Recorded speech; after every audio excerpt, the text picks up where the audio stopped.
నమస్తే, welcome to reflection news. నేను Sharma. Breaking news. Old వార్త అయినా బ్రేకింగ్గా సుప్రీంకోర్టు తీర్పు ఇచ్చింది ఈరోజు. సిద్ధార్థ రెడ్డిని లొంగిపోమ్మని సుప్రీంకోర్టు తక్షణమే ఆదేశించింది. 2 వారాల లోపల వాళ్ళు పోలీసులకు లొంగిపోవాలని.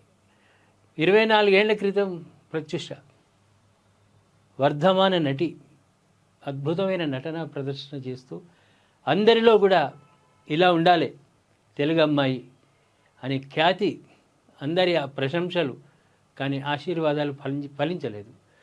ఒక్కసారి మనం పూర్తి వివరాల్లోకి వెళ్దాం. ప్రముఖ టాలీవుడ్ సినీ నటి ప్రత్యుష మృతి కేసులో సుప్రీంకోర్టు తుది తీర్పును వెలువరించింది. 2 దశాబ్దాలకు పైగా నడుస్తున్న ఈ కేసులో జస్టిస్ మనోజ్ మిశ్రా, జస్టిస్ మన్మోహన్తో కూడిన ధర్మాసనం కీలక తీర్పును వెలువరించింది. సిద్ధార్థ రెడ్డి పిటిషన్ను కొట్టివేస్తూ 4 వారాల్లో లొంగిపోవాలని సుప్రీంకోర్టు ధర్మాసనం ఆదేశాలు జారీ చేసింది. సినీ నటి ప్రత్యుష 2002 ఫిబ్రవరి 23న మృతి చెందారు. ఈ కేసులో నిందితుడు సిద్ధార్థ రెడ్డికి హైదరాబాద్ మెట్రోపాలిటన్ సెషన్స్ కోర్టు 5 ఏళ్ల జైలు శిక్ష విధించింది. అప్పుడు ఈ తీర్పును సిద్ధార్థ రెడ్డి హైకోర్టులో సవాల్ చేయడంతో జైలు శిక్షను 2 ఏళ్లకు కుదించింది. హైకోర్టు తీర్పును ప్రత్యుష తల్లి సరోజిని సుప్రీంకోర్టులో సవాల్ చేశారు. మరోవైపు శిక్షను రద్దు చేయాలని సిద్ధార్థ రెడ్డి సుప్రీంకోర్టులో సవాల్ చేశాడు. ఆఫీసులో మిత్రురాలతో ఉన్నటువంటి ప్రత్యుషను ఫోన్ చేసి రమ్మని, ఇది అందరికీ తెలుసు ఆమె ఆత్మహత్య కాదు, ఇది కంప్లీట్ హత్య అని. అప్పుడున్న రాజకీయ ప్రాబల్యం తోటి ఏమైందంటే మరుగున పడిపోయింది. కానీ కోర్టులు ఒక కోర్టు కాకుండా ఒక కోర్టు 5 ఏళ్ళు సెషన్స్ కోర్టు తీర్పిస్తే జైలు శిక్షకు హైకోర్టుకు పోయినవాడు. హైకోర్టులో 2 ఏళ్ళు, ఆ 2 ఏళ్ళు కూడా వద్దు.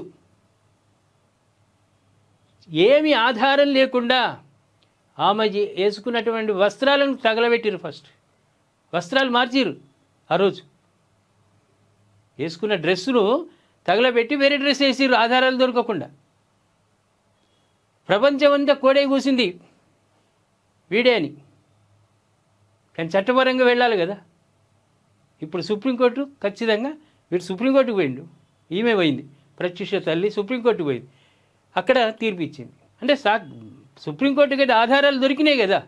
ఒకటి, ఈ రోజుల్లో పూర్వకాలంలో ఏమందరూ ఎవడన్నా పాప పని చేస్తే, హత్యలు చేస్తే వచ్చే తరానికి వస్తుంది అని, అదంతా పోయింది. ఇప్పుడు దేవుళ్ళు కూడా హుషారున్నారు, స్వాములు కూడా వెంటనే అనుభవించు, నువ్వు చేసిన పాపం నువ్వే అనుభవించాలి. ఈ అమ్మాయిని వానికి ఇలా హత్య చేయబుద్ధింది. దాన్ని ఏం క్రియేట్ చేసిర్రు?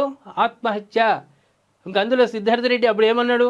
మేమిద్దరం పురుగుల మందు తాగినాం, ఆమె చచ్చిపోయింది, నేను బతికిన వైద్యులు నన్ను బతికిచ్చిర్రు, నువ్వు పుణ్యాత్ముడివి, నేను బతికిచ్చిర్రు.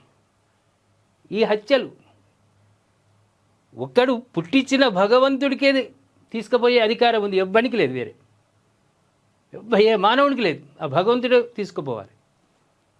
సుప్రీంకోర్టు ఖచ్చితమైన తీర్పు ఇచ్చింది. వీడు 2 వారాల్లో ఎక్కడున్నా, ప్రపంచంలో ఎక్కడున్నా వీడు లొంగిపోవాల్సిందే. నిజంగా ప్రత్యుష మరణం గురించి మీ బాధను, అదేవిధంగా ఆగ్రహాన్ని, సిద్ధార్థ రెడ్డి ఆగ్రహం, వీనిపై ఉన్నటువంటి ఆగ్రహాన్ని కామెంట్ రూపంలో మాకు తెలియజేయండి. ఎలాంటి దుర్మార్గులు ఉండొద్దు భూమి మీద. చట్టపరంగా వాళ్లకు చర్యలు తీసుకుంటుంది సుప్రీంకోర్టు. న్యాయ వ్యవస్థ, న్యాయదేవత ఉన్నంతకాలం భారతదేశానికి ఎలాంటి రంది లేదు. కానీ ఇలాంటి వాళ్ళని సమాజం చీకొట్టాలి. సిద్ధార్థ రెడ్డి పైన కూడా మీ కామెంట్ రూపంలో మాకు తెలియజేయండి.